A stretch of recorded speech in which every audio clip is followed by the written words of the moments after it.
રાજકોટ જિલ્લાના જશવંતપુર ગામ ખાતે 10 એકરમાં ઉમિયાધામ મંદિરના ખાતમુહૂર્ત પ્રસંગે મુખ્યમંત્રી ભૂપેન્દ્રભાઈ પટેલે જણાવ્યું કે સમાજની પ્રગતિ સંસ્કારોથી થતી હોય છે.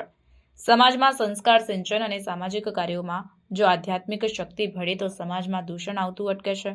શ્રેષ્ઠ સમાજના નિર્માણ માટે સંસ્કાર સિંચન અને રાષ્ટ્ર નિર્માણ માટે આધ્યાત્મિક ચેતના જરૂરી છે. આ દિશામાં રાજ્ય સરકાર તેમજ સેવ ઇન્ડિયા ફાઉન્ડેશન દ્વારા સેવ કલ્ચર ઝુંબેશ હાથ ધરી વિશિષ્ટ કાર્યક્રમો યોજવામાં આવી રહ્યા છે. મુખ્યમંત્રીએ ગૌરવપૂર્વક કહ્યું કે પાટીદાર સમાજ દ્વારા આરોગ્ય, શિક્ષણ જેવા ધર્મ સેવા સાથે જનસેવાના ઉત્તમ કાર્યો થઈ રહ્યા છે. ઉમિયાધામના નિર્માણ માટે જોડાનાર દાતાઓ, સ્વયંસેવકો અને અન્ય સમાજોને પ્રેરિત કરે છે. પાટીદાર સમાજે પરંપરા અને આધુનિકતાનો સમન્વય સાધ્યો છે, જે વડાપ્રધાન નરેન્દ્રભાઈ મોદીના રાષ્ટ્ર નિર્માણના કાર્યોમાં સહભાગી થશે. મુખ્યમંત્રીએ જણાવ્યું કે પ્રધાનમંત્રી નરેન્દ્રભાઈ મોદીના નેતૃત્વમાં સમાજ શક્તિથી રાષ્ટ્ર નિર્માણ અને ધર્મ સેવા સાથે સાંસ્કૃતિક ધરોહર, આધ્યાત્મિક ચેતનાના વિશિષ્ટ કાર્યો થયા છે.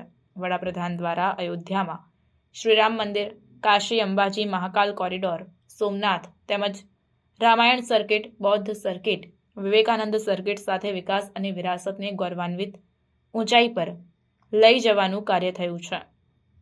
રાજકોટ ખાતેના ઉમિયાધામના નિર્માણ હેતુ રાજ્ય સરકારે 10 એકર જમીન ફાળવી છે, જેમાં યુવાનો માટે સ્કિલ ડેવલપમેન્ટ, વૃદ્ધો માટે એમ્યુઝમેન્ટ પાર્ક સહિતના સમાજોપયોગી કાર્ય થશે. આ માટે મુખ્યમંત્રીએ ઉમિયાધામના આયોજકોને અભિનંદન પાઠવ્યા હતા. કૃષિમંત્રી રાઘવજીભાઈ પટેલે મા ઉમાની ભક્તિ સાથે સમાજના સર્વાંગી વિકાસના કાર્યો થતા ભક્તિ સાથે સમાજમાં શક્તિનો પણ સંચાર થશે તેમ જણાવી સમાજને રાષ્ટ્રના વિકાસમાં સહભાગી બનવા આહવાન કર્યું હતું.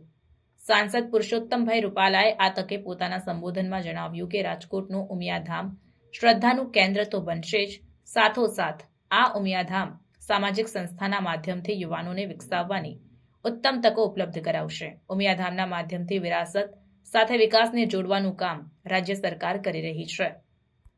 આ ખાતમુહૂર્ત પ્રસંગે પ્રધાનમંત્રી નરેન્દ્રભાઈ મોદીનો શુભેચ્છા સંદેશ વિડીયો પ્રસારિત કરવામાં આવ્યો હતો. મહાનુભાવોના હસ્તે દાતા આગેવાનોને મોમેન્ટો આપીને સન્માનિત કરવામાં આવ્યા હતા. કાર્યક્રમમાં ઉમિયાધામ સંસ્થાના પ્રમુખ અરવિંદભાઈ પટેલ, ઉપપ્રમુખ નંદલાલભાઈ માંડવિયા હતા.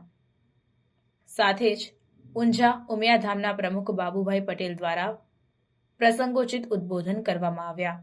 આ પ્રસંગે જળ સંપત્તિ મંત્રી કુંવરજીભાઈ બાવળિયા, મહિલા અને બાળ કલ્યાણ મંત્રી ભાનુબેન બાબરિયા, ધારાસભ્ય સર્વ ડોક્ટર મહેન્દ્રભાઈ પાડલિયા, રમેશભાઈ ટીલાળા, કાંતિભાઈ અમૃતિયા, રાજકોટના રાજવી માધાતસિંહ જાડેજા, પૂર્વ સાંસદ મોહનભાઈ કુંડારિયા, આગેવાન રાજુભાઈ ધ્રુવ, ડોક્ટર વલ્લભભાઈ કથેરિયા, સિદ્ધસર મંદિરના ટ્રસ્ટી મૌલેશભાઈ ઉકાણી સહિતના આગેવાનો તથા બહોળી સંખ્યામાં પાટીદાર સમાજના ભાઈઓ અને બહેનો ઉપસ્થિત રહ્યા હતા.